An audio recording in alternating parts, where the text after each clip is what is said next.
महाप्रभु ने बड़ा सुंदर उपदेश दिया है। 8 श्लोक वाली उन्होंने एक छोटी सी ग्रंथ बनाई है। उस 8 श्लोक में से जो तीसरा नंबर है, तृणादपि सुनीचेन तरोरपि सहिष्णुनाम अमानिना मानदेना कीर्तनीय सदा हरि। यदि हम निरंतर भगवान के नाम लेना चाहते हैं,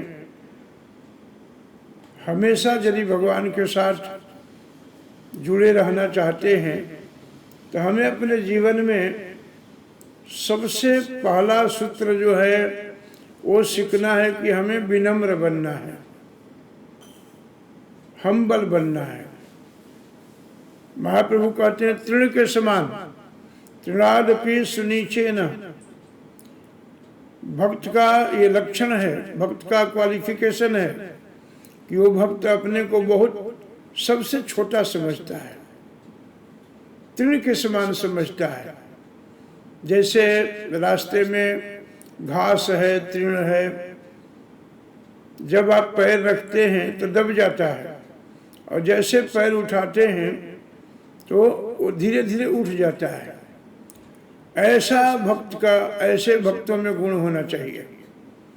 यदि कोई कुछ बोल भी दे, कुछ कोई गाली भी दे दे, अपमानित भी कर दे, तो हमें सहन करने की शक्ति होनी चाहिए। भक्ति का ही लक्षण है। यदि आपको किसी ने गाली दिया, अपमानित किया, और आपने भी अपमानित कर दिया, तो आप में और उसमें फिर क्या अंतर है? कुछ तो अंतर होना चाहिए। यदि एक गाल में कोई मारता है तो दूसरा गाल भी रोकना सीखो, कुछ नहीं बिगड़ता है उससे। तो इस प्रकार से महाप्रभु ने कहा कि तृण के समान हमारा जीवन होना चाहिए। आप पार्क में जाते हैं तो वो घास दब जाता है, जैसे पैर उठाते हैं, आप चेक करना, जैसे पैर उठाते हैं तो उठने लगता है वो। पानी के बिना सूख जाता है, जल नहीं मांगता है आपसे, कोई विरोध नहीं करता है आपसे, बल्कि आपके पैरों में गर्मी के दिन में ठंडा ठंडा ठंडापन भी प्रदान करता है। ऐसा संत का जीवन होना चाहिए, ऐसा हमारा जीवन परिपक्व होना चाहिए। दूसरे सूत्र में कहते हैं तरोरीव सहिष्णुनाम।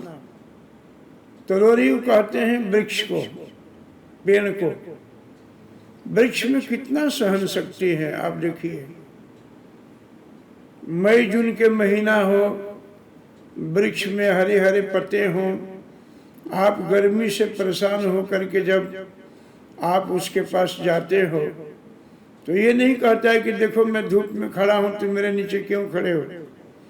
कोई विरोध नहीं करता है, कोई भगाता नहीं आपको, बल्कि उसके नीचे जाते हो तो आपको ठंडा हवा देता है। ये संत का स्वभाव।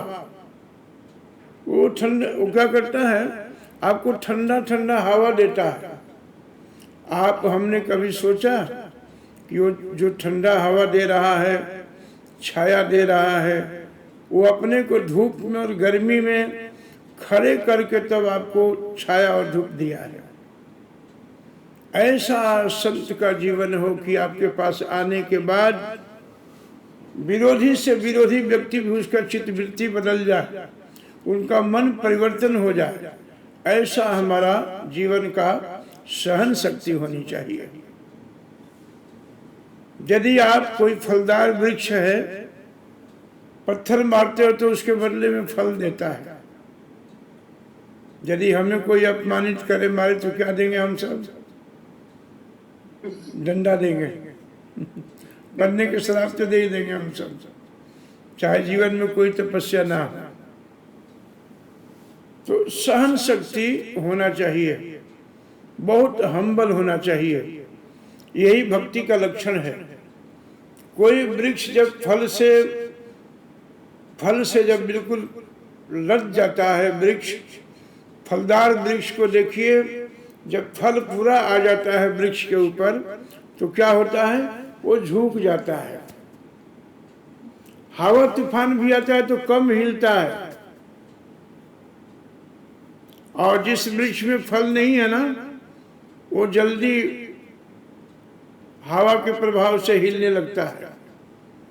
जिस भक्त के अंदर भक्ति है, विनम्रता है, सहिष्णु है, सहन शक्ति है, वो छोटे मोटे बौछार आने पर भी हिलता डोलता नहीं है।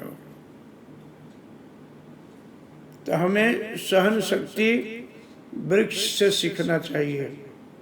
कितनी सहन शक्ति होनी चाहिए। तृणादपि सुनिचेन तरोरिव सहिष्णुनाम अमानी न मान देना।